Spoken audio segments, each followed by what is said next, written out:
لقطة ختام لهذا اليوم الجميل الرائع 14/8/1440 من قرى آل عبيد في مركز بلسمر شمال مدينة أبها. محبكم سعيد مشور، والقادم أجمل مع هذا الجميل الأستاذ عبد الله الجاري اللي تشرفت التقيت فيك ترى اليوم. الله يسعدك يا سعيد. كلمة تقولها. والله الحمد لله، يعني اللهم زد وبارك ان شاء الله، والقادم اجمل باذن الله. انا اتوقع بكره وبعد بكره نفس الحالة المطرية باذن الله. إذا نكون شماليين أستاذ عبد الله. باذن الله. إذا خليك شمالي. خليك شمالي.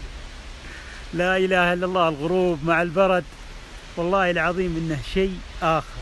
وشوفوا فرحة الناس كثير جاي. الجنة بس. نسأل الله أن الله الجنة، وأن الله يوفق أبطالنا في الحد الجنوبي ويحفظ لنا قيادتنا ووطننا.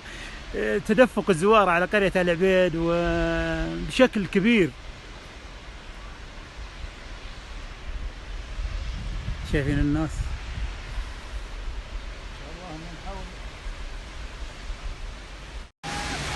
محبكم سعيد مشور من شمال مدينة أبها، وتحديدا من قرية آل عبيد.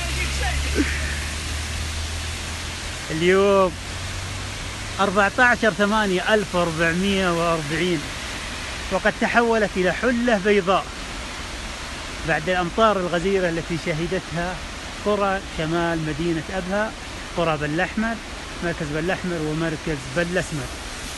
الشيء الأجمل كما أقول لكم اللي هو تدفق الزوار بشكل كثيف إلى هذه القرى. وجدناهم من مدينة أبها، من سرات عبيدة، متواجدين في هذه المواقع للاستمتاع بالأمطار.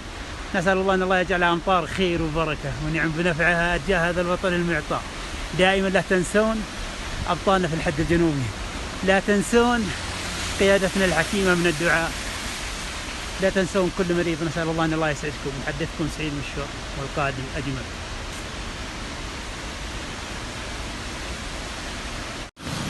إذا من شمال مدينة أبها اليوم 14/8/1440 أخوكم سعيد مشور ينقل لكم السيول الهادرة، أيضا البرديات الضخمة على قرى بلحمر وبلسمر. الله يجعلها أمطار خير وبركة وينصر أبطالنا في الحد الجنوبي. محدثكم